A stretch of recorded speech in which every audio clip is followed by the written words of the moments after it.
Hola, buenas tardes y bienvenidos a este webinar Huella de Carbono, tu aliada en la obtención de tus objetivos estratégicos.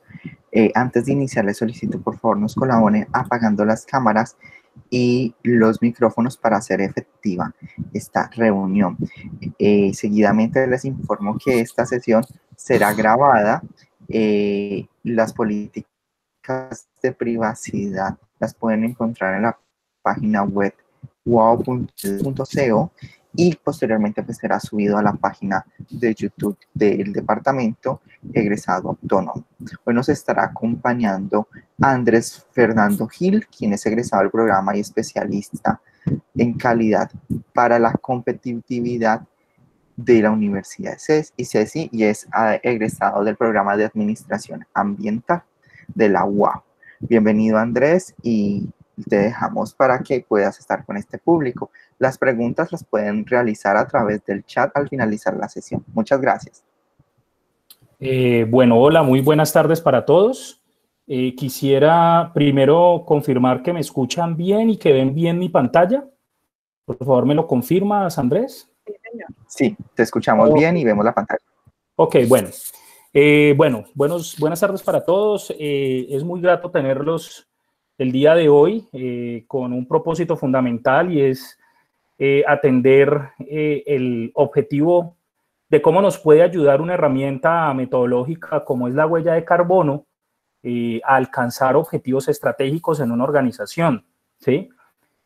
Básicamente, cuando nosotros hablamos de huella de carbono, pues es una herramienta, es un indicador, es una metodología que lo materializamos en números, pero que muchas veces cuando lo vamos a interponer a la estrategia de una organización o lo vamos a transformar en una estrategia de una organización, pues se dificulta muchas veces ese cambio, esa intención en la estrategia de esa compañía. Bueno, mi nombre es Andrés Gil, soy egresado de la Universidad Autónoma del programa de Administración del Medio Ambiente y de los Recursos Naturales. Por allá en el 2003 hice mi pregrado, terminé mi pregrado y me especialicé en sistemas de gestión de calidad. Esa es una especialización que tengo. También trabajo para Icontec Internacional aquí en Colombia como certificador de huella de carbono. Estoy calificado como certificador auditor de huella de carbono y pues en otros modelos de sistemas de gestión como son 9000, 14000, 22.000 que tiene que ver con seguridad alimentaria.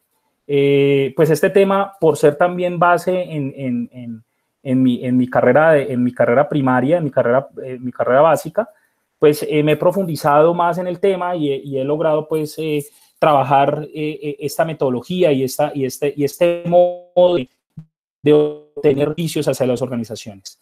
Empecemos con una frase de Martin Luther King que tiene que ver con que si el mundo se acabara hoy o si el mundo se acabara mañana, ¿qué harías tú en este momento para hacerlo? Y él diría, él plantaría un árbol. Así se acabara mañana. Y les hago y empecemos este webinar con esta frase de este personaje norteamericano que revolucionó pues el tema de las clases sociales y de las clases raciales. Y también pensaba en el medio ambiente, ¿no? También pensaba en el medio ambiente. Para alcanzar ese objetivo que yo les había planteado en el día de hoy, pues tengo 5 temas fundamentales o grandes para poder trabajar. Algo sobre conceptos básicos de huella de carbono, como para que nos alineemos en ese sentido, que todos tengamos como los conceptos claros sobre huella de carbono. Vamos a mirar algo sobre un protocolo o un mecanismo que es el GHG Protocol, que es el que se utiliza básicamente o el que muchas de las organizaciones o instituciones a nivel internacional han adoptado para poder medir esa huella de carbono institucional. Además de eso, pues está la 14064, que es el estándar ISO para que en las organizaciones yo pueda medir ese impacto de gases efecto invernadero. Y la 14066 es la medición de ese impacto, pero ya relacionado a un producto o un servicio de esa organización. Vamos a ver algo acerca de esas normas rápidamente. Luego miramos el método de la huella de carbono. ¿Qué es el método de la huella de carbono? ¿Cómo se calcula? ¿Cuáles podrían ser esos pasos rápidos. Yo sé que no tenemos mucho tiempo para profundizar mucho de lo que queríamos profundizar, pero pues igual he realizado una presentación para que ustedes vayan entendiendo qué es lo que quiero llegar. Y a partir de eso, cómo sirve la gestión ambiental para poder capturar esas estrategias ambientales a nivel organizacional. Es básicamente los 5 temas grandes que vamos a ver el día de hoy. Espero entonces les interese y como decía Andrés, esta presentación pues va a estar también grabada en algún momento con YouTube cuando ustedes tengan la posibilidad también de verla. Empecemos entonces a partir de esos conceptos básicos. Hablemos algo de calentamiento global y gases de efecto invernadero. Esto lo voy a pasar rápido.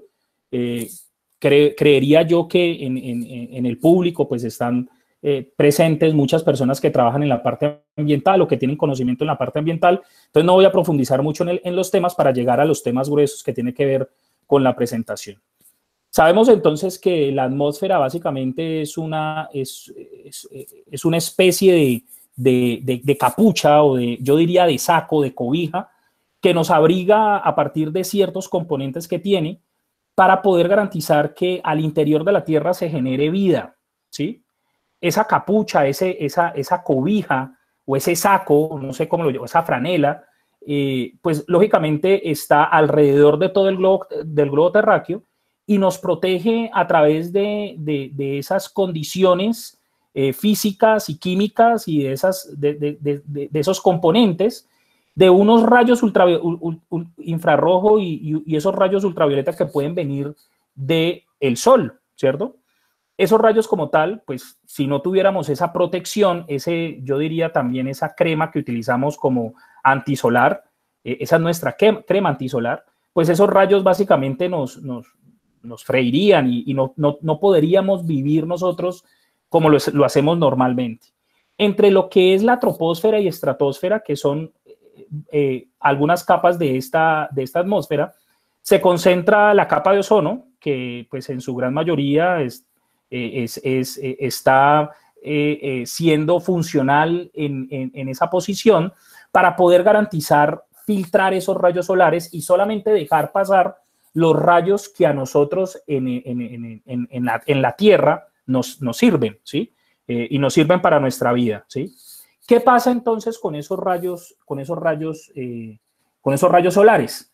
Pues resulta que ese saco, esa franela, esa cobija que yo les había dicho, se ha venido aumentando. O yo he venido, como que en la Tierra nos hemos colocado muchas más sacos o muchas más cobijas en el cuerpo. ¿Qué pasa a nosotros cuando está haciendo un día caluroso y nos colocamos, por ejemplo, un saco o nos colocamos una chaqueta y encima de esa chaqueta nos colocamos una ruana y encima de esa ruana nos colocamos, no sé, unos guantes?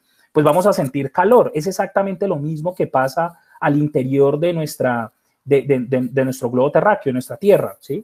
Y es que esas concentraciones de gases, que ahorita vamos a mirar qué gases, esas concentraciones de gases no logran ser eliminados fácilmente por la naturaleza. No hay actividades ecológicas que ayuden a la eliminación de esos gases. Entonces esos gases quedan al interior de esa capa. Voy a utilizar aquí un rayito láser para evidenciar eso.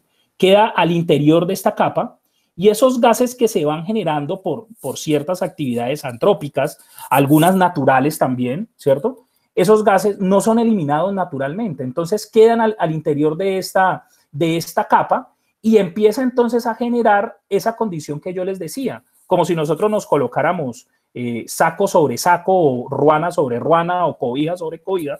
Entonces la temperatura corporal, la temperatura de la Tierra, pues se tiene que empezar a aumentar. ¿Por qué? Porque necesariamente hay unos rayos que tienen que entrar, pero por reflexión de ese globo terráqueo, hay algunos rayos que tienen que salir nuevamente hacia el exterior de la atmósfera como tal. Estos gases lo que hacen es que evitan que esos rayos salgan y hay una reflexión de esos rayos otra vez hacia el interior de la Tierra.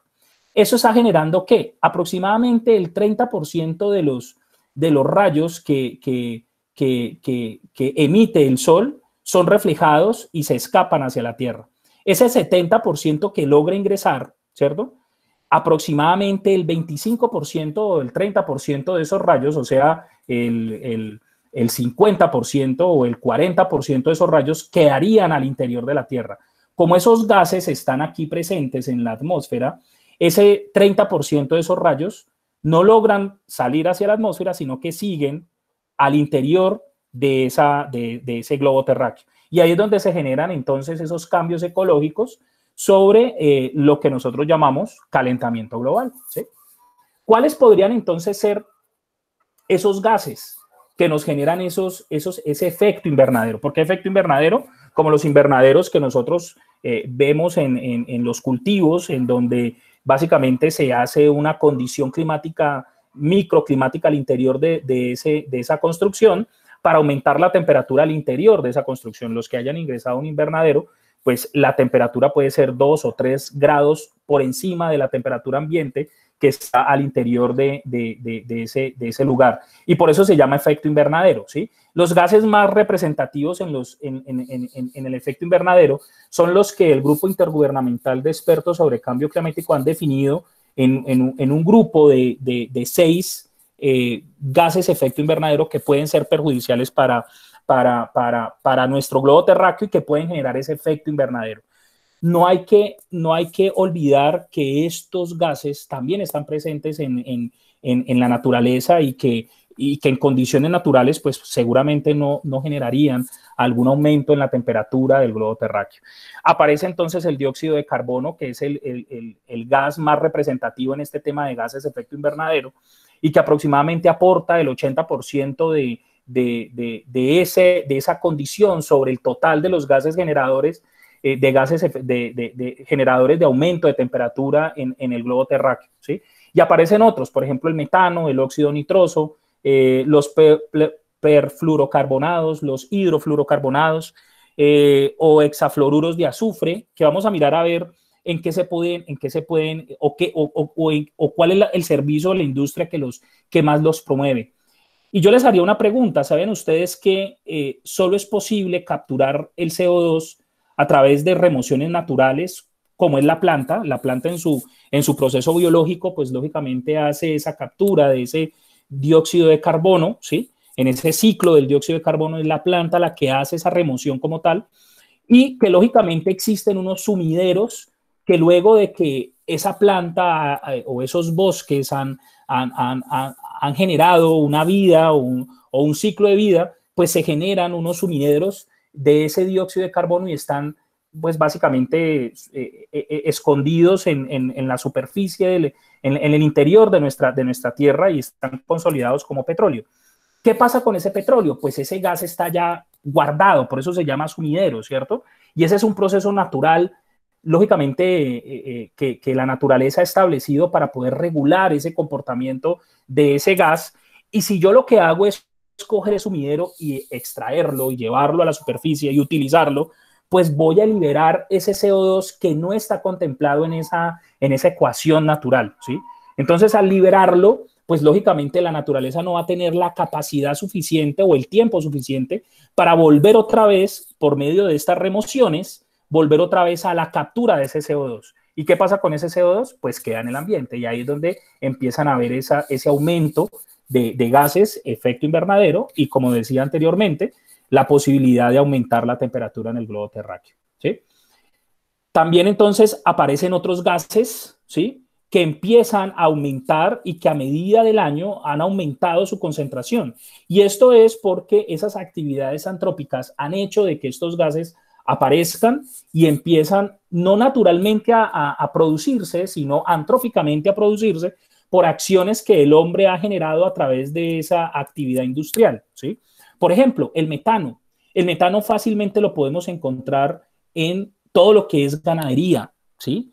El ganado es uno de los más altos potencializadores y practicantes o colocadores de CH4 en el medio ambiente, ¿sí?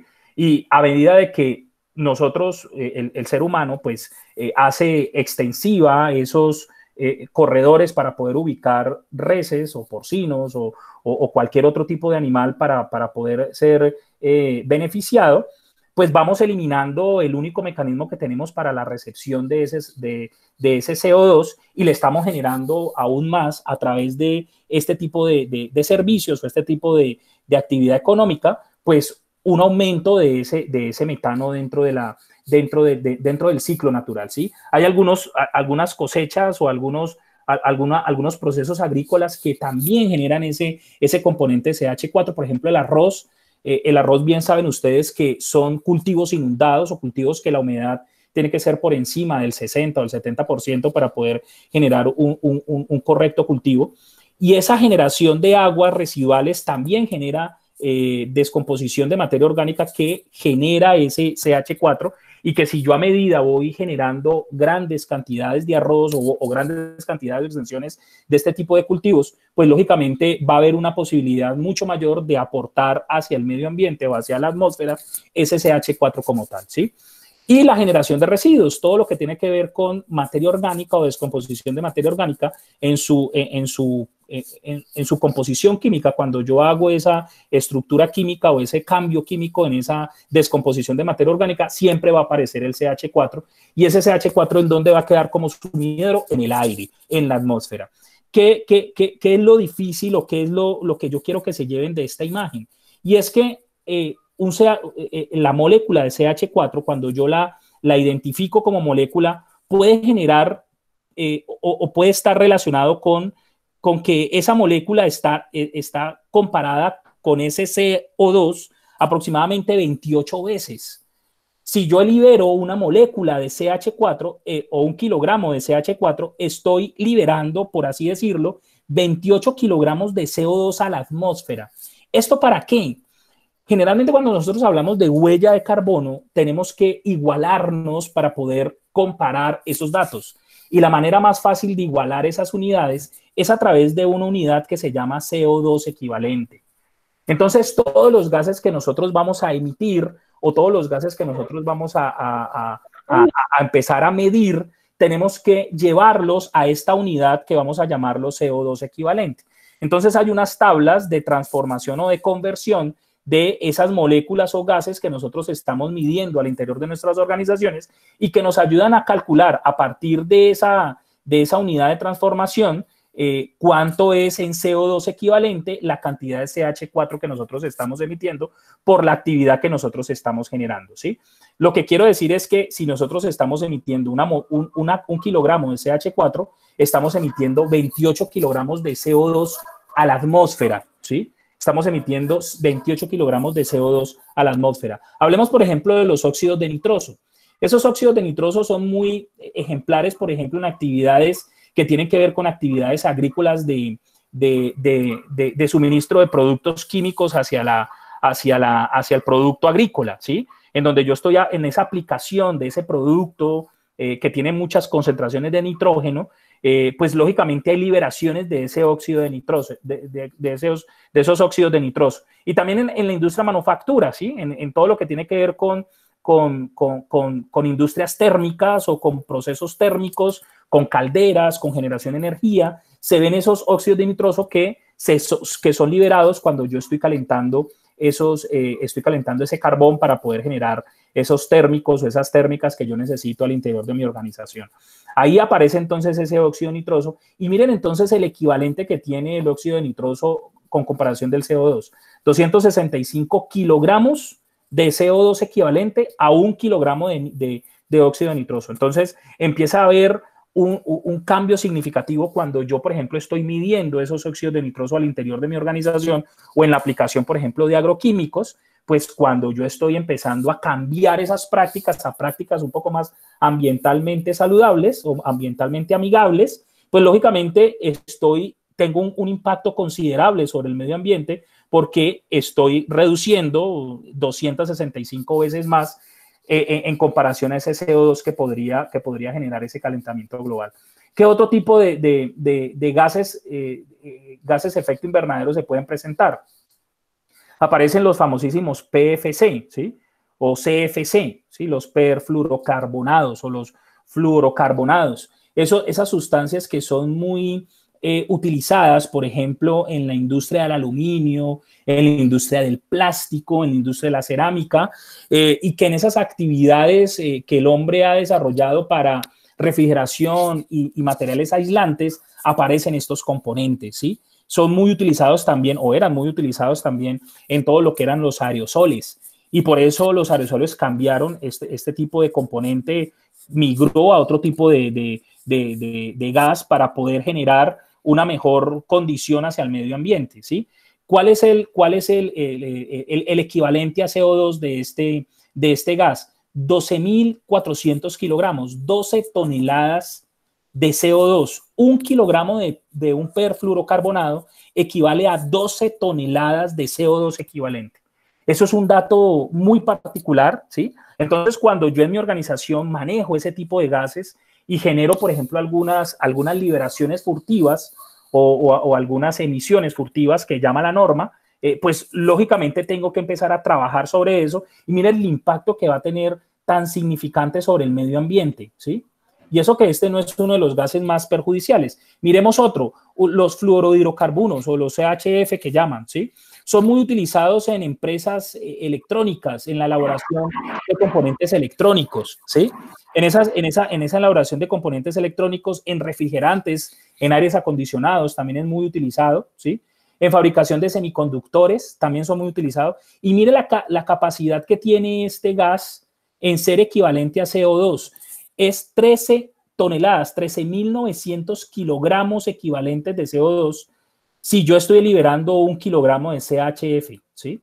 Es una condición bastante significativa y que básicamente estos gases pues son perjudiciales para el medio ambiente. Y aparece uno, el hexafluoruro de azufre, que es muy utilizado en sistemas de aislación de centrales térmicas y de centrales de alto voltaje, ¿sí? Industria pesada, por ejemplo, para hacer esos aislamientos de alto voltaje de centrales eléctricas, o en fabricación de enfriamiento de cables. Por ejemplo, cuando hacen ese perfilamiento de los cables, utilizan mucho el hexafluoruro de azufre para poder disminuir las temperaturas que se manejan en esa formalización de ese producto, ¿sí? Y ahí entonces, miren la capacidad que tiene este gas de ser comparado a un CO2 equivalente. 23 toneladas. Si yo estoy liberando 1 kilogramo de CF6 al ambiente, estoy liberando 23 toneladas de CO2 equivalente, ¿sí?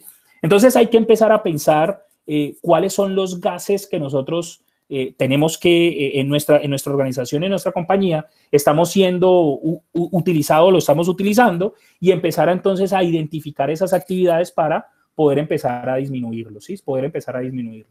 Miremos algo sobre el panorama mundial a partir de esto y de todo lo que hemos mencionado. ¿Cuáles podrían ser esas consecuencias a nivel de globo terráqueo? Y pues yo creo que todos los que estamos aquí hemos escuchado, por ejemplo, en la disminución del hielo marino en el Ártico, ¿sí? En la disminución de presencia de hielo marino, pues lógicamente si la temperatura aumenta, pues ese hielo empieza a perder su condición sólida y empieza entonces a disminuirse como tal. Aumento de la temperatura global, que lo hemos hablado al inicio de este webinar, y pues ya es comúnmente sabido de todos nosotros en ese aumento de temperatura global, y que a lo largo de los últimos 40 o 50 años se ha venido midiendo esa temperatura. Ahorita tengo una gráfica para que miremos ese tema.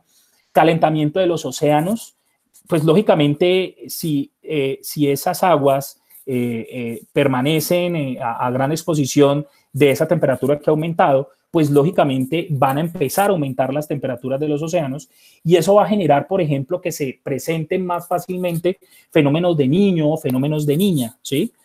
Si yo, por ejemplo, mi empresa es una empresa agrícola, una hacienda agrícola, yo estoy ubicado en el Valle del Cauca, pues no sé y no conozco, me dijeron que habían unos 80 personas que estaban conectadas, y ojalá hayan personas de muchas regiones a nivel nacional, aquí en Colombia, ojalá a nivel internacional. Aquí en el Valle del Cauca, pues somos muy agrícolas, ¿no? Y nosotros, la planeación de esa organización se genera a partir de esos ciclos bimodales que se presentan en Colombia, ¿sí? Nosotros tenemos 2 periodos de lluvia, 2 periodos de verano, pero con estos cambios, en donde las temperaturas de los océanos varían, lógicamente esa temperatura es un factor fundamental para que el clima también varíe, ¿sí? Y entonces aparece el famosísimo fenómeno de la niña, el famosísimo fenómeno del niño, ¿sí? En donde esos periodos bimodales de lluvia se juntan y aparecen ya no 3 meses de lluvia, sino 6 meses de lluvia. O esos periodos de verano se juntan y ya no aparecen 3 meses de verano, sino aparecen 6 meses de verano. Y las temperaturas se aumentan. Entonces esos ciclos productivos que yo tengo, por ejemplo, en mis fincas, pues se ven afectados también por ese calentamiento de los océanos, ¿sí? Entonces, alguna vez alguna finca me decía, pero a mí ¿qué me afecta ese calentamiento global? Yo estoy produciendo normalmente. Y yo le decía, seguramente has cambiado en tu ciclo productivo. Seguramente antes tu producción empezaba en septiembre. Ahorita ya no va a empezar en septiembre, sino que va a empezar en junio o va a empezar en mayo. Y ese cambio en el tiempo, pues va a garantizar consumo de recursos o unos recursos diferentes que yo voy a necesitar utilizar dentro de esas organizaciones para poder producir ese tipo de productos, ¿sí? Esos son los tipos de consecuencias que tenemos que empezar a pensar. El nivel del mar, por ejemplo, por ahí voy a mostrarles una gráfica también donde el nivel del mar, pues a medida de que va pasando el tiempo va aumentando y se dice que en el siglo pasado ha tenido un aumento de 17 centímetros el nivel del mar y van a haber algunas ciudades costeras que posiblemente pueden desaparecer. ¿Qué otras condiciones podemos hablar? Por ejemplo, retroceso de los glaciares. Ya anteriormente nosotros veíamos aquí en Colombia, por ejemplo, el Nevado del Riz, el Nevado del Huila, la Sierra Nevada de Santa Marta, donde esos picos blancos se pronunciaban y eso ecológicamente genera cierta entropía de ciertos mecanismos en el ecosistema.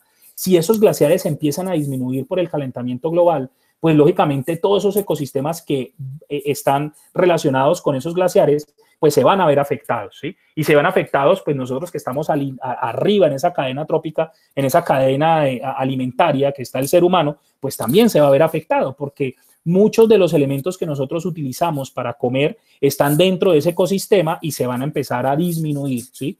Y lógicamente esa disminución de capas de hielo. Hay países, por ejemplo, como Groenlandia, Antártida, que han visto que esa capa de hielo ha empezado a disminuir. Ahí en la presentación hay algunos datos que están en la presentación para los que quieran profundizar un poco más en esos datos, ¿sí? Veamos algo, una gráfica que les tengo aquí sobre el calentamiento global, ¿sí? Y cuando estaba construyendo esta presentación, pues sobre calentamiento global aparecen muchas gráficas, pero esta gráfica es bastante significativa, ¿sí? Y vemos, por ejemplo, que en la década, la curva empieza a aumentar más o menos entre la década de los 40 y la década de los 60, ¿sí? Aquí hay unos picos, estos picos se dice que son generados también por las guerras que se tuvieron, pero esa curva, a medida que va creciendo ese calentamiento o esa diferencia, ustedes ven aquí es un aumento en la temperatura y aproximadamente nosotros tenemos en este momento un aumento de la temperatura normal de 1.2 grados Celsius alrededor de algo que estaba como normal. Es más, habían condiciones hasta en que se registraban temperaturas inferiores a lo normal, ¿sí? Entonces, esta gráfica nos genera entonces que posiblemente en algunas condiciones, en algunos lugares o en algunas regiones de nuestro país o en nuestro lugar de vivienda, pues pueden presentarse inundaciones torrenciales inmediatamente o sequías, o sequías prolongadas, ¿sí? Se pueden presentar algunas de las dos situaciones, no solamente sequías por el calentamiento global, sino también lluvias torrenciales. Y yo no sé, yo pues como les digo, yo vivo en el Valle del Cauca y en los últimos 7 años las lluvias que se presentan son, yo tengo ya 40 años y yo me acuerdo que antes, pues sí, llovía duro y uno decía que habían lluvias torrenciales, pero no eran muy frecuentes. Ahora, a medida de que va pasando el tema y este cambio ecológico que nos va generando el calentamiento global, esas lluvias torrenciales son más frecuentes, se han vuelto mucho más frecuentes y posiblemente en el mes yo puedo tener 2 o 3 lluvias torrenciales, que cae granizo, que se desbordan los ríos, ¿sí? Y que lógicamente eso es consecuencia de ese calentamiento global. Por ejemplo, hay una gráfica que quería mostrarles en Colombia en el año 2015, perdón, se hace un estudio de esos efectos de la sequía prolongada. Y hay sitios en Colombia en donde la temperatura asciende los 40 grados Celsius. pueden haber sitios en la costa Caribe en donde la temperatura puede llegar hasta 45 grados Celsius.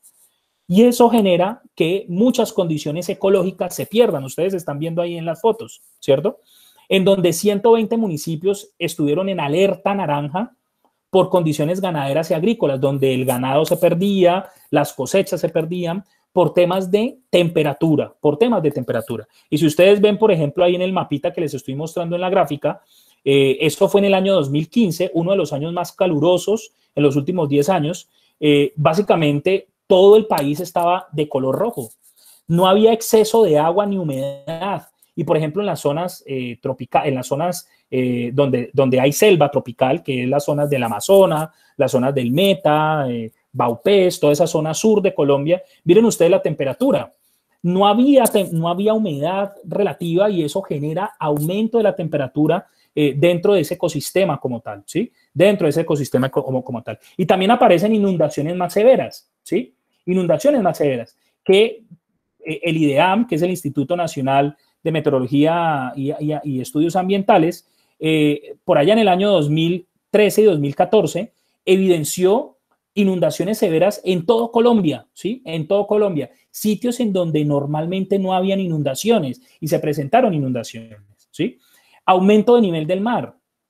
Aquí les traigo una gráfica del Instituto Interinstitucional de Gases de Efecto Invernadero, en donde en varias posiciones del globo terráqueo medían el nivel del mar. Y miren, desde el año 1900 hasta el año 2000, el aumento del nivel del mar como tal, ¿sí?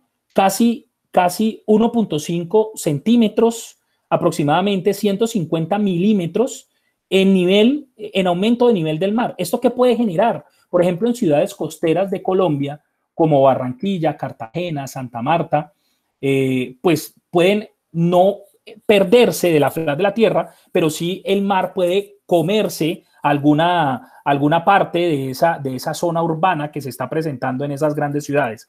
Pero estoy hablando de grandes ciudades. Hablemos de ciudades, por ejemplo, como Tumaco, que están al sur de Colombia, ¿sí?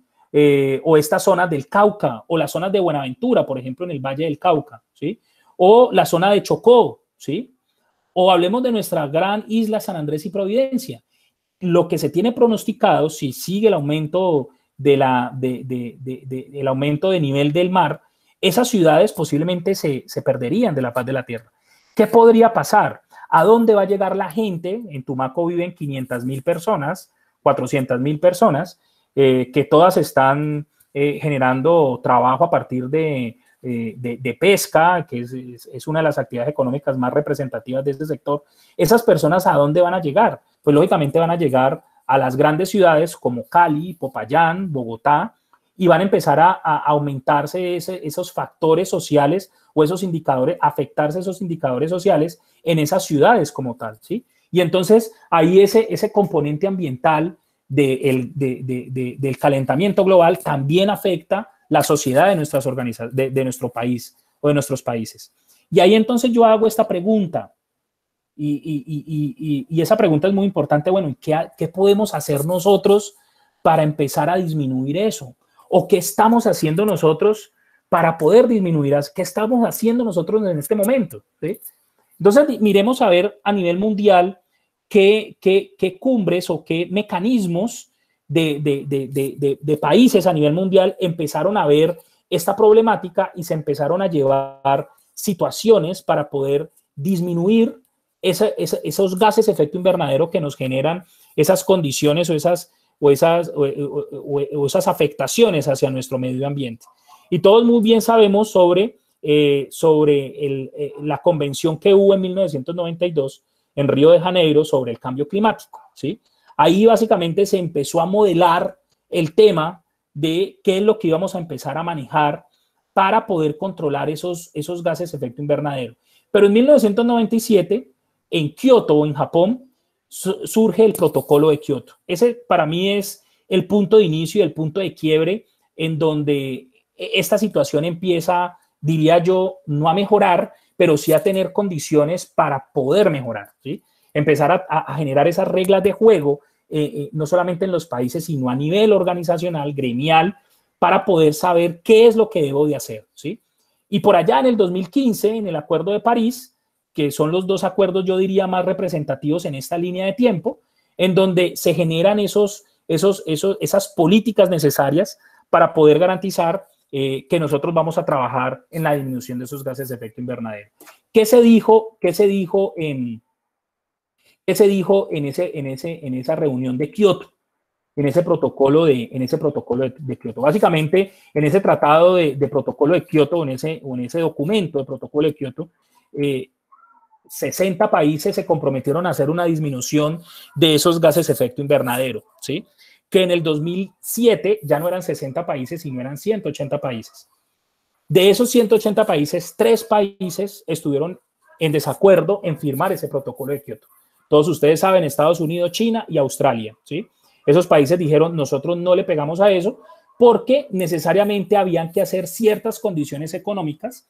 A las empresas hay que hacerle cierta reingeniería, una reestructuración para poder empezar a disminuir, voy a cerrar aquí porque hay perritos ladrando por ahí para empezar a disminuir esa cantidad de gases de efecto invernadero, ¿sí?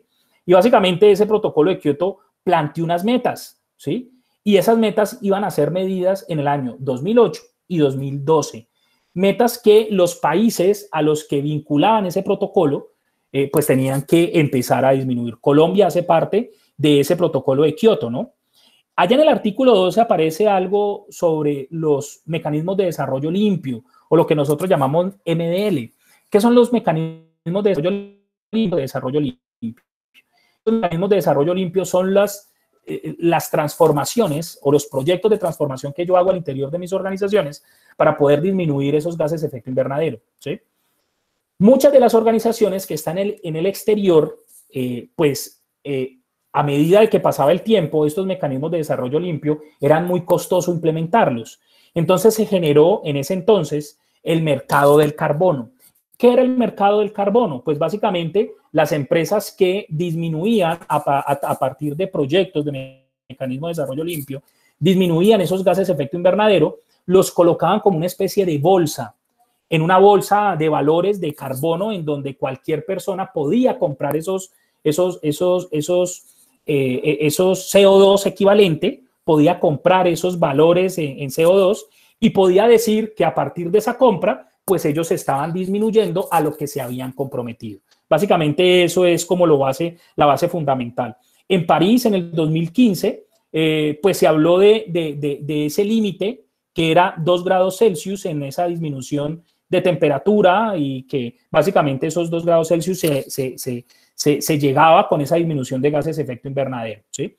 Se llegó a una conclusión fundamental y que habían ya daños irrecuperables en nuestros ecosistemas, ¿sí? Que ya habían daños que no podíamos recuperarlos nuevamente, ¿sí? Y que lógicamente teníamos que empezar a trabajar para proteger lo que nosotros teníamos en este momento. Y el objetivo era mantener el incremento de temperatura global por debajo de 2 grados centígrados, de 2 grados Celsius, perdón, ¿sí? Que básicamente hay que mantener ese límite de 2 grados Celsius de temperatura en nuestros países, ¿sí? Y tratar de limitarlo a 1.5 grados Celsius. ¿Eso qué significa? Como un límite crítico. Si usted no puede llegar a 2, al menos trate de llegar a 1.5, ¿sí? Al menos trate de llegar a 1.5. Y lógicamente empezar a incentivar a las organizaciones a reducir sus emisiones a través de proyectos que se llaman proyectos de emisiones cero o proyectos de emisiones netas. Y ahí es donde entonces entra en juego el tema de la huella de carbono. Ahí es donde se vuelve significativo y llamativo para las organizaciones empezar a trabajar sobre la huella de carbono, ¿sí? Y lógicamente en París se incentivó el tema del mecanismo del mercado de ese mercado de carbono para que las empresas que no podían disminuir, pero estaban obligadas a disminuir, pues compraran ese carbono que otras empresas a nivel mundial pues ya habían hecho esa inversión o habían podido realizar esa disminución de esos gases de efecto invernadero. Básicamente esos eran los objetivos que se trataron en esas 2 convenciones muy importantes para este gran, diría yo, consecuencia hacia el medio ambiente y hacia consecuencia ambiental que todos nosotros los ambientalistas hemos venido trabajando. Ahora vamos a mirar ¿qué es entonces esa huella de carbono? ¿Sí? ¿Para qué me sirve esa huella de carbono? Ya vimos ese contexto, ya vimos esos conceptos y vimos ese contexto rápido a nivel mundial y cómo me sirve entonces en mi organización aportar para poder disminuir esos gases de efecto invernadero. Entonces aparece esa metodología que es la huella de carbono. Y básicamente, ¿qué es la huella de carbono? La huella de carbono es un indicador, es un sistema de evaluación, ¿sí? Es un sistema de evaluación en donde yo identifico qué cantidad de gases de efecto invernadero tengo en mi organización por mis actividades, por mis procesos, ¿sí? Y básicamente es eso, ese indicador, pues lógicamente si yo lo estoy constantemente evaluando con una frecuencia establecida, pues puedo optar por planes de mejora o planes de trabajo o planes de acción que me van a ayudar a disminuir esos gases de efecto invernadero, ¿sí? Básicamente ese es el concepto de huella de carbono. Básicamente ese es el concepto de huella de carbono y se obtiene a partir de 5 pasos fundamentales. Lo primero es que yo tengo que identificar un alcance. Ese alcance ya lo vamos a mirar más adelante qué significa, ¿sí? O a qué se refiere el tema del alcance. Luego tengo que hacer una especie de análisis de proceso y yo muchas veces en las organizaciones que he consultado y que he trabajado con ellas, pues ese básicamente es lo que ustedes hacen.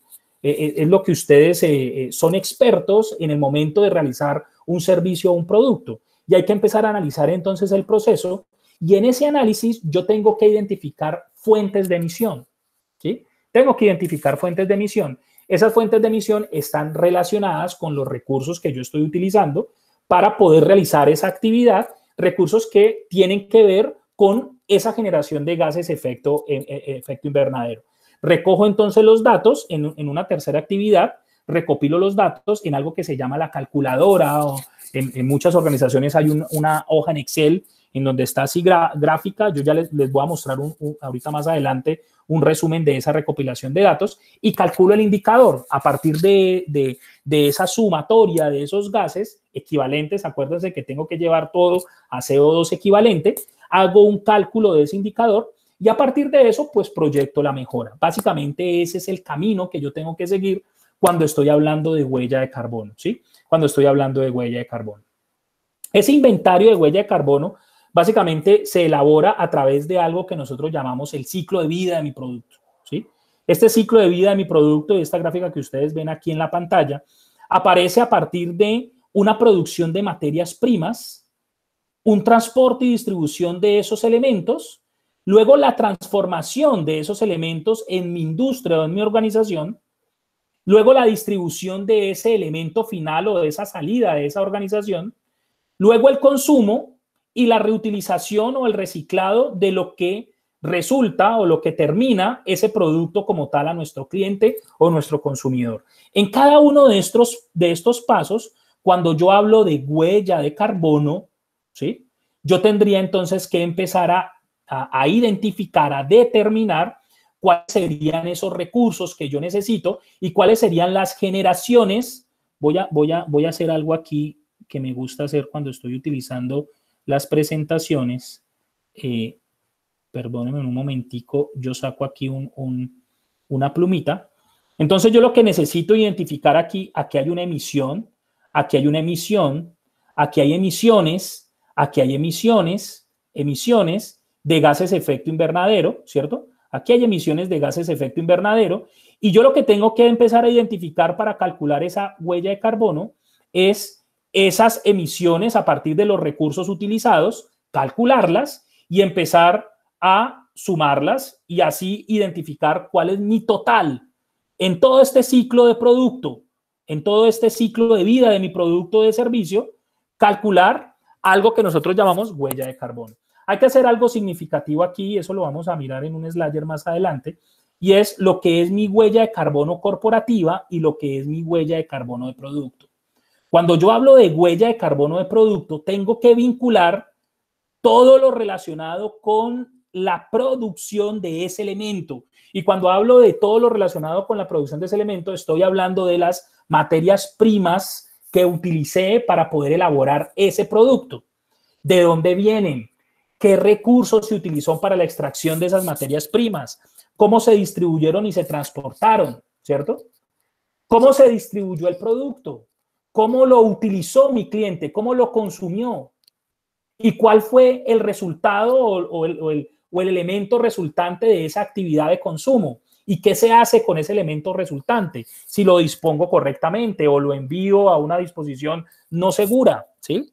Yo al calcular todos estos gases que se generan, estoy hablando de una huella de carbono de producto, pero cuando hablo de una huella de carbono corporativa, serían solamente de los procesos que en mi organización me atañe o de mi organización aplica, ¿sí? Básicamente ese sería lo que nosotros determinamos como alcánceres. Aparecen entonces unos estándares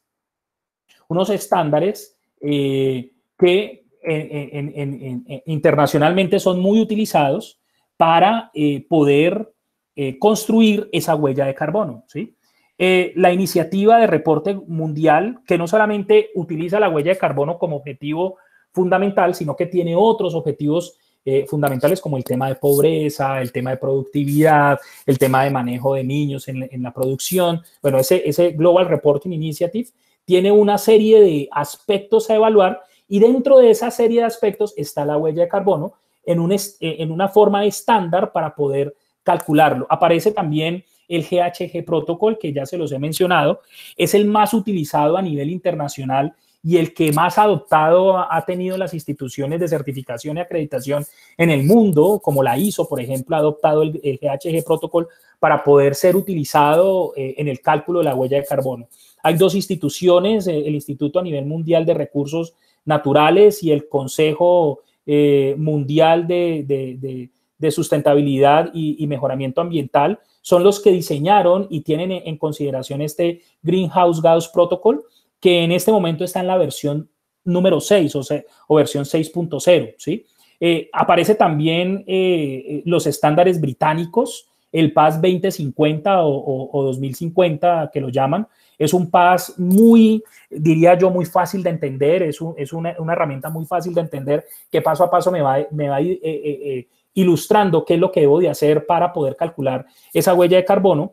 Y la ISO 14064, en donde básicamente esta Organización Internacional de Estandarización lo que hace es, a través de un sistema de gestión, organizar de una manera significativa, paso a paso también a través de 9 capítulos, cómo yo puedo establecer esa huella de carbono y así poder garantizar remociones de gases de efecto invernadero.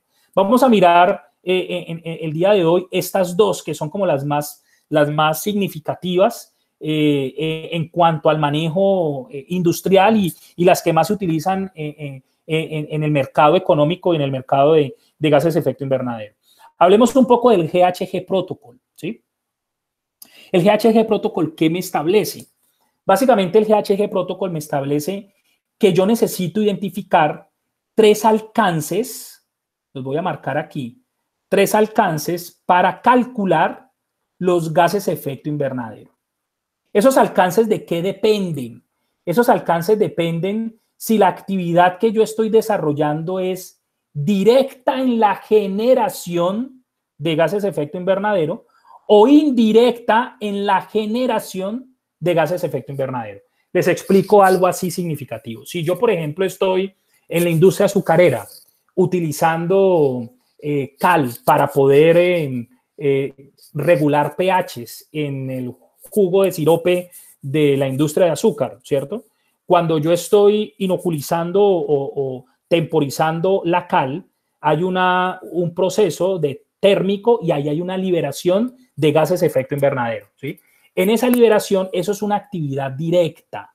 ¿Por qué es una actividad directa? Porque es una actividad que yo estoy relacionando, que tengo propiedad y control sobre mi organización de esa actividad. Es mi organización de esa actividad. ¿Cuándo es una actividad directa? Indirecta, perdón. Una actividad indirecta es, por ejemplo, el consumo de energía. Es indirecta, ¿por qué?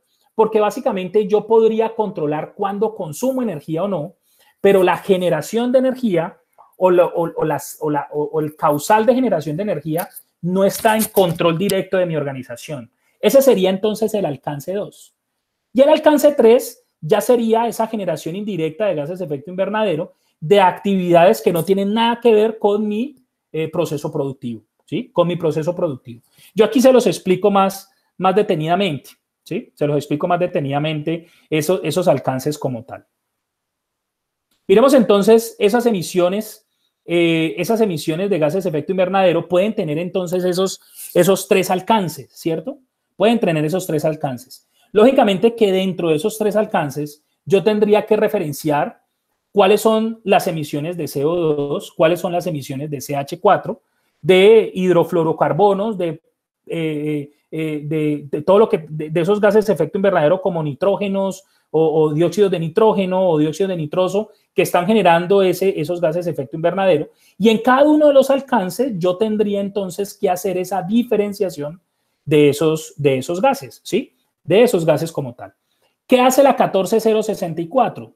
La 14064 establece ya una metodología en donde básicamente yo identifico las fuentes y sumideros.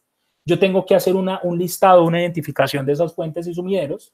Tengo que seleccionar metodologías de cuantificación. Y cuando hablo de esa selección de metodologías de cuantificación es qué método voy a utilizar para poder cuantificar esos gases que se están generando. Esos métodos pueden ser académicos, pueden ser físicos, pueden ser medidos a través de un instrumento, pueden ser a través de actividades estequiométricas, ¿sí? Yo tengo que seleccionar ese método y ese método tiene que ser validado a través de alguna generación académica que me identifique que ese método es apto para poder medir ese gas de efecto invernadero. Luego hago una recopilación de datos de la actividad, ¿sí? Establezco entonces un periodo en el cual yo voy a recoger esa información. Selecciono entonces los factores de moción y remoción, ¿sí? ¿Qué factores tengo, por ejemplo, para poder garantizar el cálculo de CO2 equivalente? ¿Y cuáles son esos factores que yo tengo para la disminución de esos gases de efecto invernadero? Y genero un cálculo. Y con ese cálculo voy a identificar entonces cuáles serían esos CO2 equivalentes que en mi organización se están generando por esas actividades, ¿sí? Lo más importante en la 14064, raya 1, en esa ISO, es que básicamente tengo que identificar actividades o acciones que me ayuden a reducir esos gases de efecto invernadero. Cuando yo estoy optando entonces por una certificación, esos proyectos de disminución son los que se van a evaluar en ese proceso de auditoría, ¿sí? Entonces yo en el año cero, en el año base, digo, voy a disminuir un 20%, un 30% de esos gases de efecto invernadero generados y en la próxima evaluación identifico si efectivamente en ese cálculo que estoy determinando reduje esos 30 o esos 40% que yo había dicho en ese año base. Aquí les coloco estas dos normas. Acuérdense que esta es la norma de huella de carbono organizacional y esta es la norma de huella de carbono producto, ¿no? Esa es la gran diferencia de las dos. Pero pues tiene la misma estructura que ustedes están evidenciando en pantalla, ¿sí? La única diferencia es el alcance. ¿Se acuerdan en esa gráfica anterior que les había mostrado? ¿Por qué es tan importante definir o determinar los límites de la organización? Pues porque básicamente yo ahí voy a empezar a identificar de dónde a dónde voy a controlar esa medición y desde dónde a dónde voy a identificar cuáles son esos gases de efecto invernadero y dónde voy a empezar a trabajar, ¿sí?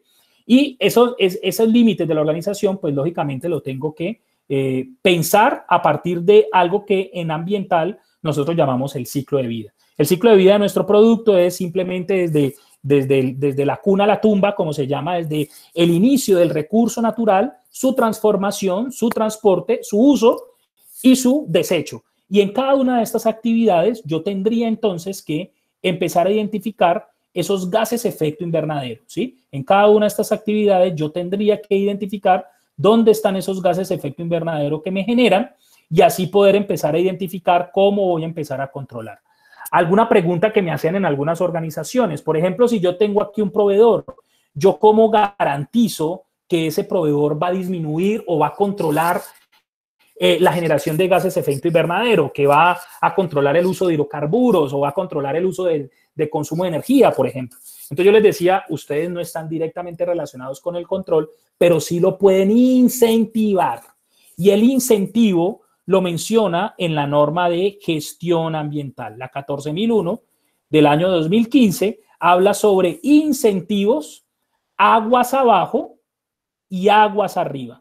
Por eso es que muchas de las organizaciones que ustedes evalúan o evidencian en sus productos hacen publicidad ambiental para poder incentivar al consumidor, por ejemplo, a disponer correctamente el empaque o disponer correctamente el elemento que ya no va a utilizar, el empaque de plástico, no tirarlo en cualquier sitio, sino hacer una disposición segura para que ese gas efecto invernadero que se pueda generar en esa disposición, pues sea el que se está pronosticando en esa disposición segura. Al mismo tiempo, aguas abajo, ¿no? Aguas abajo de mi producción, aguas abajo, yo también puedo incentivar el uso de controles a esos proveedores, arriba. El uso de controles, por ejemplo, como control de mecanismos de evaluación de proveedores. Hay empresas a nivel nacional que hacen auditorías a sus proveedores y en medio de sus auditorías les preguntan o les evalúan qué están haciendo para disminuir esos gases de efecto invernadero. Y ahí yo los estoy incentivando. Si no lo haces, pues lógicamente vas a perder el contrato que tienes conmigo. Eso es un incentivo y que les digo es muy efectivo, ¿no? Es muy efectivo. En ese alcance número 1, acuérdense que en ese GHG protocolo me hablan de 3 alcances, ¿no? En ese alcance número 1, ¿qué están relacionados? Pues está relacionado todo lo que tiene que ver con quema de combustible directamente con la actividad relacionada del proceso o la actividad directamente relacionada al proceso donde hay quema de combustibles, ahí hay emisiones de gases de efecto invernadero y yo podría tener entonces una medición y un control sobre eso, ¿sí?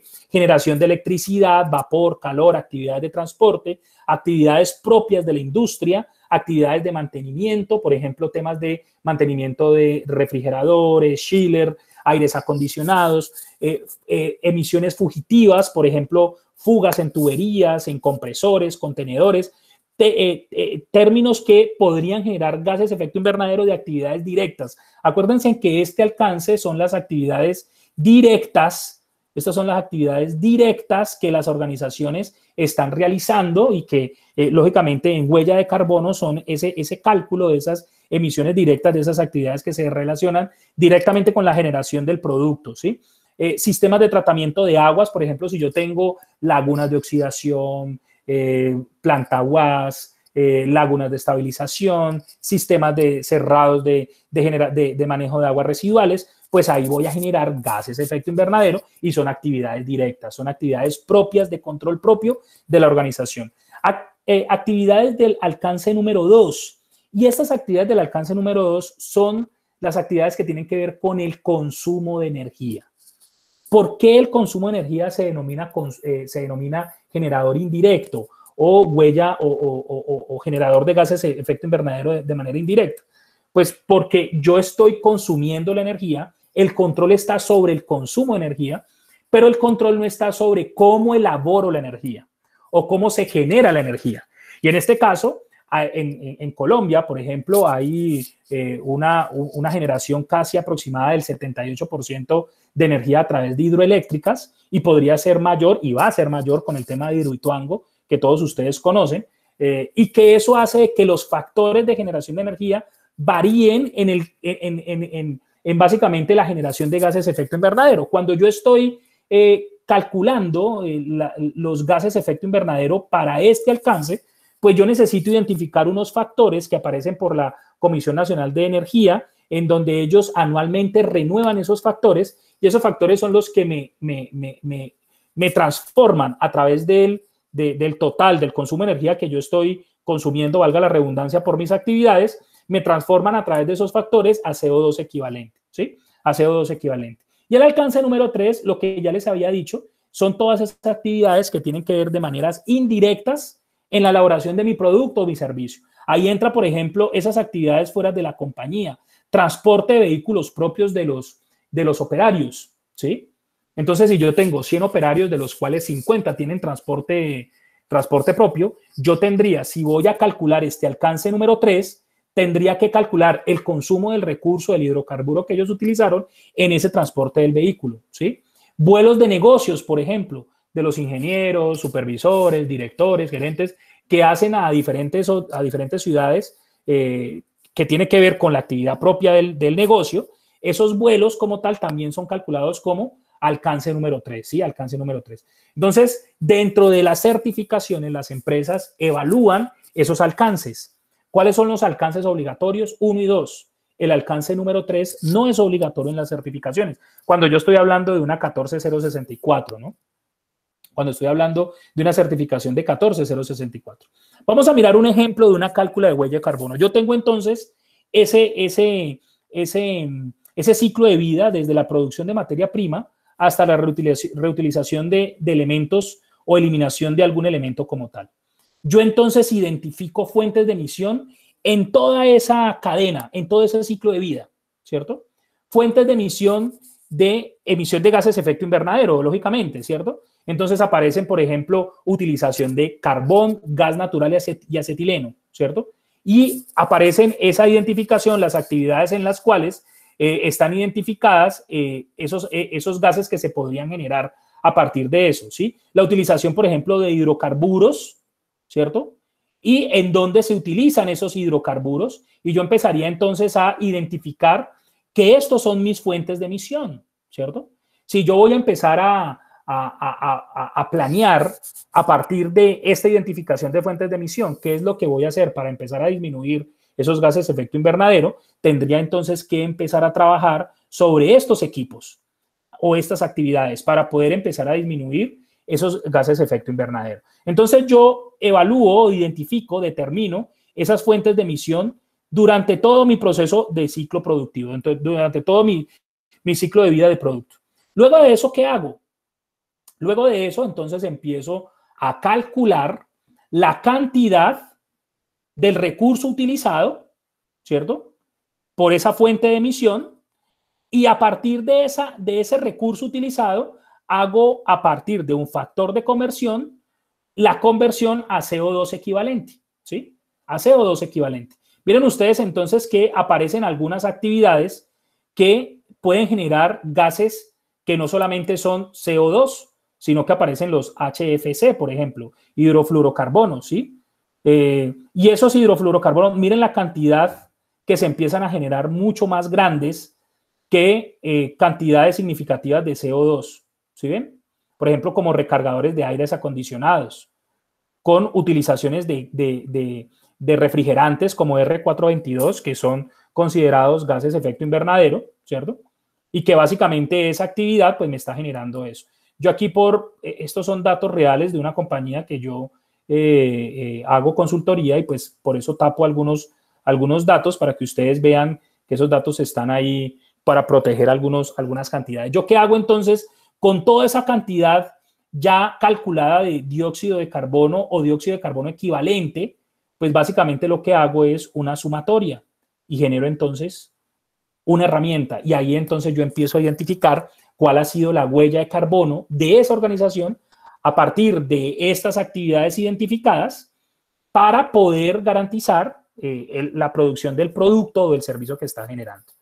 ¿Qué se debe de hacer con este cuadro? Pues básicamente yo ya establezco un año base y yo digo, en 2 años voy a empezar a disminuir esta cantidad que yo ya tengo acá consolidada y lo voy a disminuir, no sé, en un 30%. Esto ya se convierte entonces en un objetivo ambiental. Ese es mi objetivo. Y aquí hablo un poco más ya para cerrar y darle al último paso de la presentación. Se convierte entonces en un objetivo empresarial. ¿Por qué se convierte en un objetivo empresarial? Miren que si yo empiezo a trabajar sobre esta disminución de este elemento que tiene que ver con dióxido de carbono equivalente, pues lógicamente voy a empezar a identificar disminuciones en los recursos. Ustedes se imaginan en yo disminuir, por ejemplo, 236,000 galones de diésel, disminuirlo en un 30%, eso se va a ver representado ¿en qué? En costos. Y ahí es donde se evalúa estratégicamente esta herramienta sobre una organización. Fácilmente yo puedo evaluar esta herramienta y llevarlo a niveles estratégicos, a indicadores financieros para que la herramienta cobre vida. Es ahí en donde le hago clic al tema de huella de carbono y volverlo de un tema ambiental a un tema económico. Y si yo empiezo a trabajar cada uno de estos componentes, les digo, se van a ver reducidos los costos significativos en cada una de las actividades. Muchas veces cuando estamos hablando, por ejemplo, de combustibles o de elementos como materia prima. Por aquí no tengo carbón, no, aquí no hay carbón. Tiene que ver también con buenas prácticas del equipo o buena utilización del equipo, ¿sí? Y si yo, por ejemplo, cambio no en el consumo, sino en la actividad misma, empiezo a trabajar, por ejemplo, en la persona, en la utilización del equipo de una manera racional y valedera. Lógicamente, este consumo de recursos se va a ver afectado y ese costo es el resultado final de ese plan que yo estoy trabajando. Básicamente es eso, ¿sí? Básicamente es eso. Eso entonces yo lo transformo en un sistema de gestión ambiental. ¿Qué es un sistema de gestión ambiental? ¿Se acuerdan de esa estrategia que yo les había hablado en el Slayer pasado, cierto? Yo construyo esa estrategia ambiental pensando en mis costos ambientales. Y si pienso en mis costos ambientales, se va a ver beneficiado la productividad de la organización. Se va a ver beneficiado el costo o dinero de la organización. Entonces, esa estrategia ambiental que tiene que ver con la disminución de gases de efecto invernadero, ¿cierto? ¿Es producto de qué? Es producto básicamente de unas actividades al interior de mi organización que si yo organizadamente, estructuradamente las elaboro, voy a conseguir esa estrategia ambiental. Y de eso trata la ISO 14000, que yo a través de una planificación, de una identificación de recursos y controles, de una valoración y evaluación y de una mejora, de un cambio, puedo lograr salidas en mi organización para cumplir con esa estrategia organizacional, ¿sí? Lógicamente que existen unos factores externos, existen unos componentes de partes interesadas que tienen cierta información hacia mi organización para poder organizar esta información que está al interior de este círculo, ¿cierto?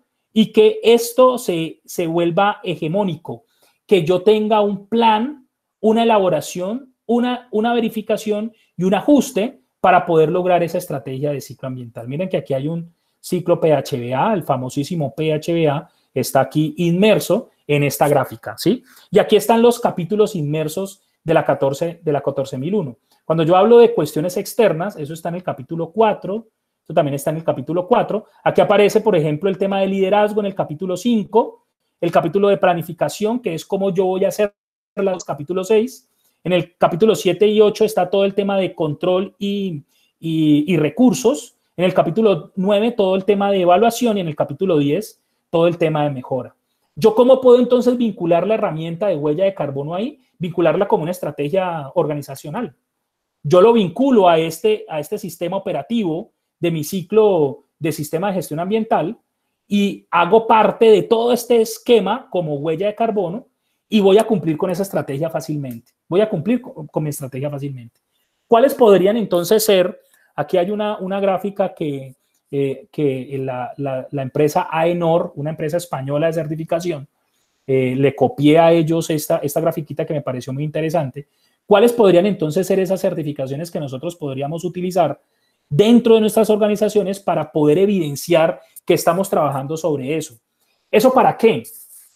Pues lógicamente que las certificaciones son un mecanismo de publicidad en mi organización para demostrar que yo estoy realizando actividades buscando la productividad de mi organización. Aparecen entonces estas dos certificaciones que ya la habíamos mencionado, la 14064 y 14067, que tiene que ver con huella de carbono organizacional y huella de carbono producto, ¿cierto?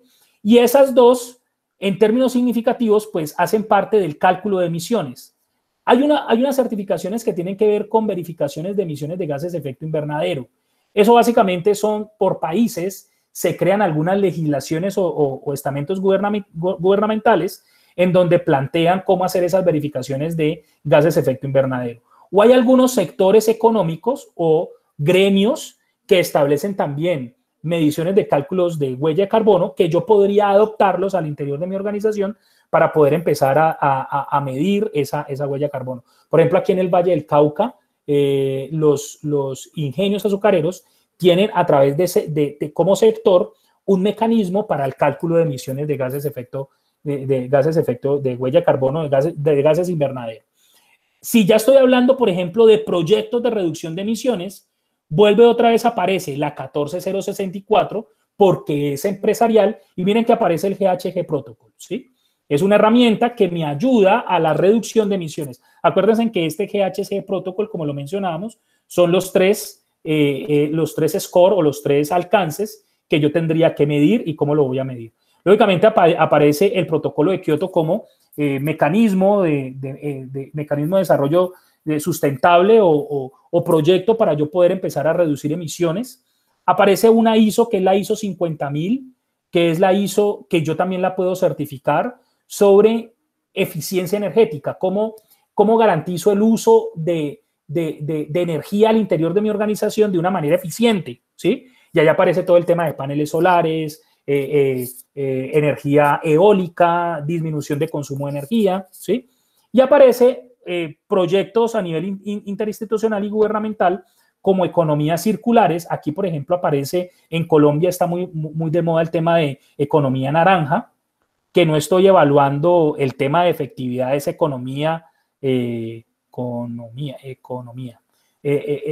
términos de efectividad de esa economía, pues no quiero tampoco hacer política, pero pues es una de las banderas de este gobierno en cuanto al tema de economía naranja para poder empezar a evidenciar la reducción de emisiones. Y aparece un PAS, el PAS 2060, es una norma británica para el tema de compensación, ¿sí? El tema de proyectos de compensación. Ese tema de proyectos de compensación tiene que ver mucho con el tema de reforestación, el tema de trabajo de plantas de tratamiento de aguas residuales, de cómo yo voy a compensar esa emisión de gases de efecto invernadero sobre la actividad misma. Y por último, la certificación de la ISO 14000, que es una certificación transversal, es una certificación que yo diría abarca todos estos tres pasos, perdónenme ahí la línea, abarca todos estos tres pasos, tanto en el cálculo de emisiones como la reducción y la compensación. ¿Por qué es transversal? Pues porque básicamente yo tengo aquí un ciclo PHBA, ya lo veíamos, y yo para elaborar esos planes de acción, para poder empezar a disminuir o evidenciar que estoy disminuyendo gases de efecto invernadero, pues lógicamente tengo que construir esos proyectos y poder sustentar la mejora a través de esos proyectos. Y la ISO 14001 es un estándar que me ayuda fácilmente a elaborar esa certificación. ¿Qué beneficios podemos obtener en nuestra organización al implementar huellas de carbono? Creo que ya lo hemos mencionado, ya para cerrar el webinar el día de hoy, ya lo hemos mencionado, y básicamente yo puedo identificar qué es lo que nos hace falta al interior de nuestras organizaciones y a partir de eso empezar a construir actividades que le aporten a la organización, ¿sí? Identificando a partir de proyectos que reduzcan esos gases de efecto invernadero, proyectos de mejoramiento que yo les digo muchas veces no tienen que ver con grandes inversiones. Yo he hecho, cuando estoy haciendo el ejercicio de consultoría, hemos hecho cambios en actividades propio del manejo del equipo, de la buena utilización de la ficha, de la buena utilización del manual. Y ahí hemos visto cambios significativos en la disminución del uso del recurso, ¿sí? Lógicamente que vamos a ser competitivos en el mercado. Si yo, pues, el costo de la elaboración del producto es mucho menor, pues voy a ser mucho más competitivo en el mercado como tal, ¿sí? Y van a aparecer exigencias en el mercado, exigencias de consumidores que yo las voy a poder solventar, yo las voy a poder cumplir. Y eso al implementar una huella de carbono, pues el consumidor lo ve, el cliente o el consumidor lo ve de muy buena manera, ¿no? Lo ve de muy buena manera. Pues por último, quería agradecerles que hayan durado hasta el final de esta presentación.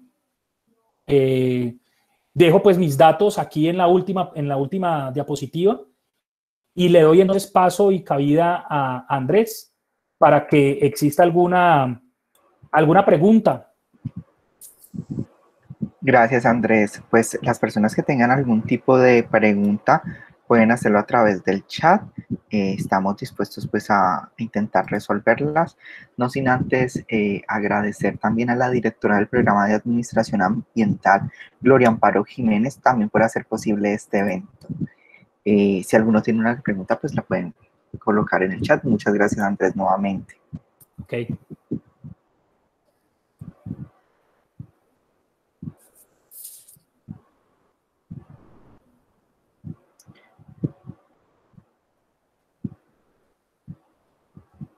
Marta Lucía dice, sí, una pregunta. Claro, Marta, puedes escribirla para leerla. O están los micrófonos abiertos, Andrés. Si quieres, también ellos pueden utilizar el micrófono, pues diría yo. Sí, como la opción que prefiera. Sí, como le quede más fácil a Marta.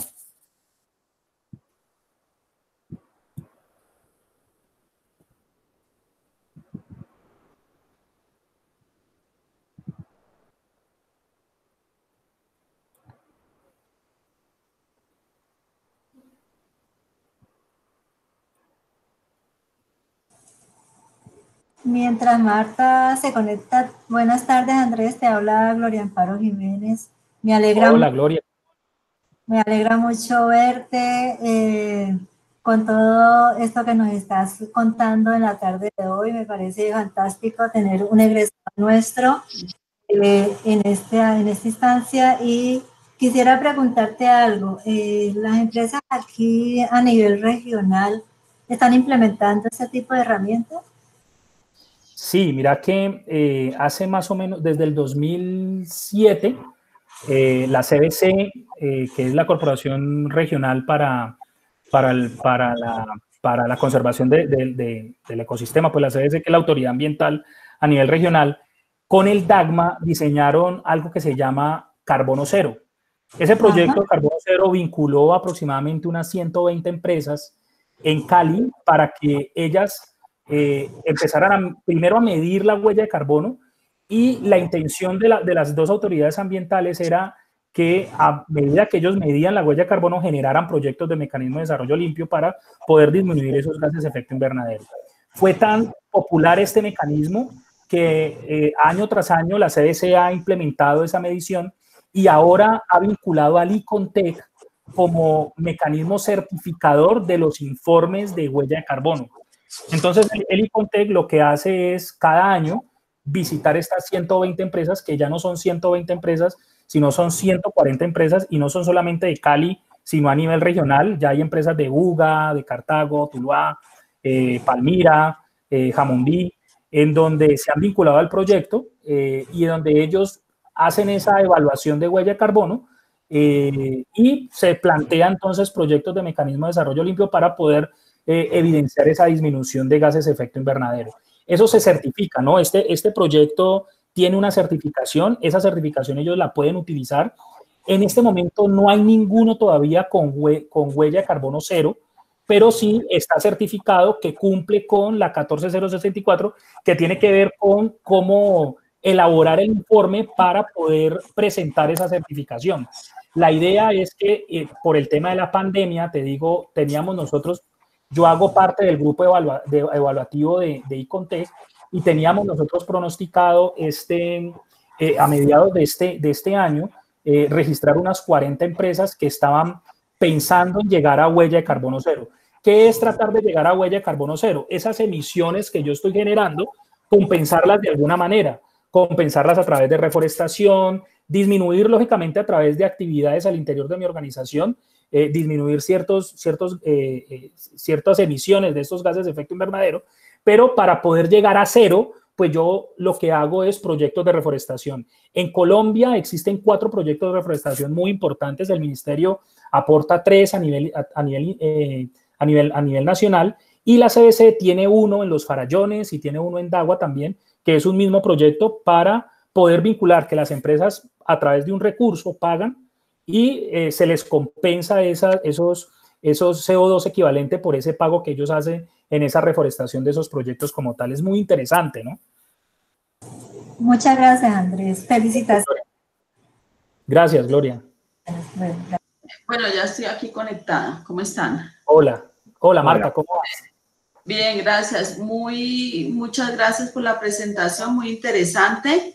Hemos trabajado con esto de captura de carbono y emisiones, pero en el sector de manglares, entonces me interesa mucho el tema.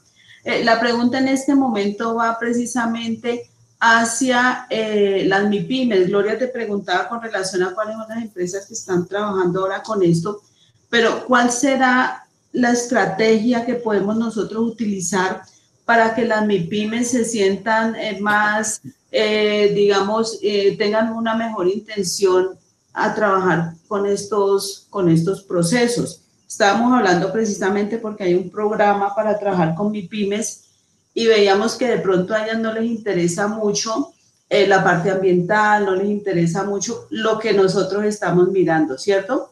Pero ¿cuál sería esa estrategia para llegarle a una MIPYMES y mostrarle, bueno, usted va a tener, ellos no tienen todo el dinero para hacerlo, pero entonces hay financiación, hay dineros, ¿cómo se puede trabajar con ellos para hacer esas reducciones de esas emisiones? Marta, te comento, para empresas pequeñas, MIPYMES y pymes como tal, los recursos son escasos y yo diría casi nulos. En este tema ambiental, para ese tipo de sector económico, esos sectores económicos o tipo de industria como tal, el gobierno no tiene destinado ningún tipo de recursos, ni de dinero, ni financiero, ni personal, ni tecnológico para poder atender la parte ambiental de pymes y MIPYMES. Eso es una de las grandes falencias que se tiene y yo diría que ahí deberíamos de tener nosotros a través de, no sé, de los gremios, la profundización de herramientas y de recursos a través del gobierno para poder empezar a incentivarlo.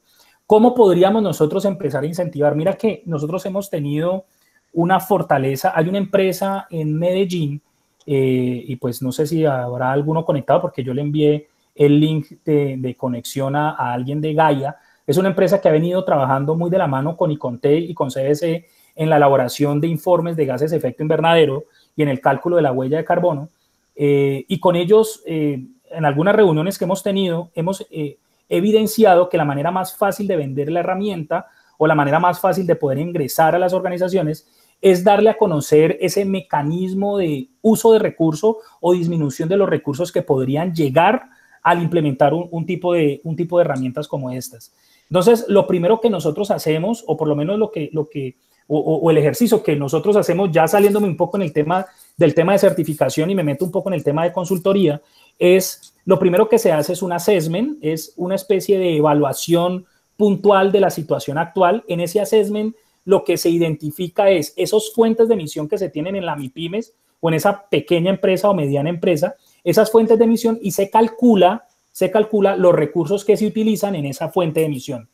Seguido a eso, la proyección del plan de trabajo tiene que ver cómo vamos a empezar a disminuir la utilización de esos recursos. Cuando nosotros le mostramos, y hemos hecho el ejercicio en algunas organizaciones grandes, cuando nosotros le mostramos el ejercicio de una disminución del 15%, del 30% de esos recursos, eso se transforma en plata. Ahí entonces la empresa dice, voy con el ejercicio. Nosotros como consultores, o yo por lo menos, ¿qué hago? Yo generalmente voy a veces ganando con el valor que uno logra garantizar que va a disminuir. Si no hay una disminución, pues yo no gané nada. Entonces, lógicamente, ahí hay un ejercicio de consultoría para poder garantizar que haya una disminución. Ese es de pronto ese sería mi aporte, Marta, para una metodología que podrían utilizar. Lo primero que se hace es un assessment. Ahí si hay una utilización de recursos, yo llevo una persona que constituya o que sea hábil en la identificación de fuentes de emisión, calculo a partir de esas fuentes de emisión los recursos que se utilizan y puedo identificar sobre esas fuentes de emisión dónde pueden haber oportunidades de mejora. Eso lo llevo a dinero y eso se los implemento a ellos. Les digo, mire, si ustedes trabajan en esto, van a disminuir, no sé, un 30, 20, 15% en costos en la elaboración de su producto o en la elaboración de su servicio. Ahí se empieza a meter un poco el tema de estandarización, el tema de buenas prácticas de manufactura, el tema de buena utilización de herramientas. Lógicamente que hay una utilización de mecanismos que nos van a ayudar a incorporar esa huella de carbono. Pero pues pienso yo que esa podría ser la respuesta que te podría dar. Es difícil, sí es difícil. Este tipo de mecanismos, ahorita sí hablo como Icontec, yo pues soy prestador de servicios de Icontec, y como Icontec te digo, es una herramienta que no muy fácilmente las organizaciones la aplican o la toman como herramienta de trabajo, no muy fácilmente, así sea una organización grande. Yo he estado en organizaciones grandes reconocidas a nivel nacional y me siento con el ambiental o con el ingeniero ambiental o con el director ambiental o con el encargado de la parte ambiental y me dice, yo cómo vendo esta herramienta, yo por ser ambiental, entonces yo siempre les digo, traten de desligar ese sentimiento ambiental de la huella de carbono y empiecen a pensar en el en el beneficio económico que me va a traer la herramienta para poder venderlo, porque si yo vendo es que vamos a mejorar el ecosistema, es que lógicamente que ese es nuestro objetivo final, pero pensemos en objetivos específicos para poder llegar allá, para poder vender el tema. Y es así como lo estamos identificando. ¿Qué he identificado? Que en pequeñas empresas o medianas empresas el tema ambiental realmente no pega. ¿Y no pega por qué? Porque no hay un recurso o creo que no hay un abanderamiento directamente del gobierno de nuestro país donde incentive a que esas pequeñas empresas o medianas empresas empiecen a realizar actividades. Ese es pues básicamente como lo que yo pienso. Marta, no sé si te contesté ahí la inquietud o te dejé más enredada.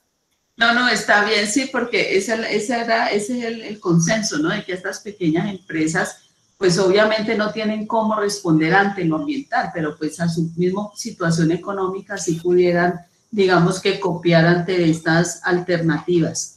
Y sí, muchas gracias por tu respuesta. Como te decía, en la universidad, yo soy del programa de Administración Ambiental también, hay una profesora que está trabajando en estas temáticas, entonces bien interesante poder socializar esto con todos. Muchas gracias. Gracias a ti. Andrés, Plinio Riascos preguntó hace unos momentos